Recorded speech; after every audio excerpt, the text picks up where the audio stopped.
Group से जुड़ा हुआ है। यहाँ पर हम अवेट कर रहे हैं कि अदानी ग्रुप की तरफ से भी वो प्रतिक्रिया आएगी।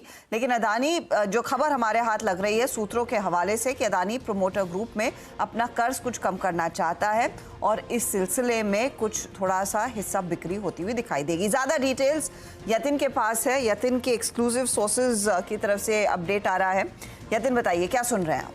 Good afternoon Arshad. देखिए, सूत्रों से हमको ये जानकारी मिल रही है कि अदानी ग्रुप की जो प्रमोटर एंटिटीज़ हैं ये अपना जो ग्रुप होल्डिंग है ये कम करना चाहती हैं। लिस्टेड कंपनी जैसे कि अंबुजा सीमेंट्स और अदानी पावर, इन दो कंपनियों में सिलेक्ट ग्रुप एंटिटीज़ अपना हिस्सा बेच सकती हैं। हमको जो जानकारी मिल रही है 2 से 5% तक ये हिस्सा बेच सकते हैं, तो अप टू 5% हिस्सा वो अंबुजा सीमेंट और अदानी पावर ये दो पर्टिकुलर स्टॉक्स में बेच सकते हैं। जो इन्वेस्टमेंट बैंकर्स हैं डील के करीब, ये हमको बता रहे हैं कि ट्रांजैक्शन बहुत जल्द होने की आशंका है और 15 से 20 हज़ार करोड़ रुपए तक जुटाने की ये जो योजना है यहाँ आपको एग्जीक्यूशन होता हुआ दिखाई देगा। तो ब्रॉडली आप ये पकड़ लीजिए कि $2-2.25 बिलियन तक का ये स्टेक सेल अदानी ग्रुप के शेयर्स में हो सकता है। और अदानी ग्रुप को जब हमने कॉन्टैक्ट किया कि ये स्टेक सेल क्या अंबुजा सीमेंट और अदानी पावर में हो रहा है, तो कोई प्रकार की टिप्पणी उन्होंने नहीं दी है। रिसेंटली प्रमोटर एंटिटीज़ ने अपना वारंट सब्सक्रिप्शन कन्वर्ट किया था अदानी की जो सीमेंट फ्लैगशिप कंपनी है अंबुजा सीमेंट में, और अदानी पावर के शेयर्स में भी ओपन मार्केट से खरीदारी कर रहे हैं। लेकिन ये जो अंबुजा सीमेंट का बायआउट था ये लेवरेज बायआउट था, तो ये जो लेवरेज बायआउट है उसको थोड़ा बहुत लेवरेज कम करने के लिए ये ट्रांजैक्शन को बहुत जल्द एग्जीक्यूट किया जा सकता है, ऐसा सूत्र हमको जानकारी दे रहे हैं। लेवरेज बायआउट मतलब उधारी लेके खरीदा था? बिल्कुल, ये एलबीओ बायआउट था अंबुजा सीमेंट का।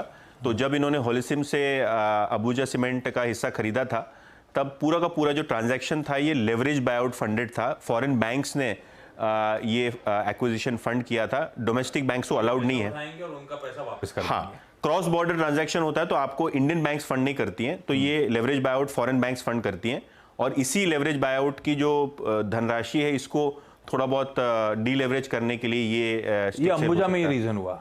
अदानी पावर में भी ऐसा कोई रीजन था या उसमें नहीं? अदानी पावर नहीं, जनरली क्योंकि क्या है ना, अदानी पावर की आप देखें तो one of the best performing Adani group stock है। 2.5 लाख करोड़ की मार्केट कैप है। इनफैक्ट अंबुजा सीमेंट की मार्केट कैप है 1.5 लाख करोड़, अदानी पावर की मार्केट कैप है 2.5 लाख करोड़। तो आप जब एक छोटा हिस्सा बेचोगे दोनों कंपनियों में तो काफी अच्छा पैसा बेसिकली डेट भी रिड्यूस हो रहा है, फंड मोबिलाइज भी कर रहे हैं जनरली। हाँ, बिल्कुल, और प्रमोटर लेवल पे हो रहा है ये। तो कोई ग्रुप कंपनी में पैसा डालेंगे कि नहीं हमको पता नहीं, क्योंकि रिसेंटली बहुत सारे जीक्यूजी को जब इन्होंने शेयर्स बेचे थे तो उसके बाद प्रमोटर ने ओपन मार्केट से बहुत सारा अपना स्टेक वापस खरीदा था ग्रेजुअल करके। तो वो अब मुझे लगता है कंसोलिडेशन पूरा हो गया और अब ग्रुप की स्ट्रैटेजी जो है, आपने पिछले दिनों देखा होगा कि अदानी की जो एंटिटी है अदानी एनर्जी सोल्यूशन, जो पहले अदानी ट्रांसमिशन, यहाँ भी QIP किया। तो बहुत सारी कंपनी में हाँ पैसे मोबिलाइज कर रहे हैं ग्रुप लेवल पे, और अब प्रमोटर लेवल पे मोबिलाइजेशन की बात जो है शुरू हो चुकी है।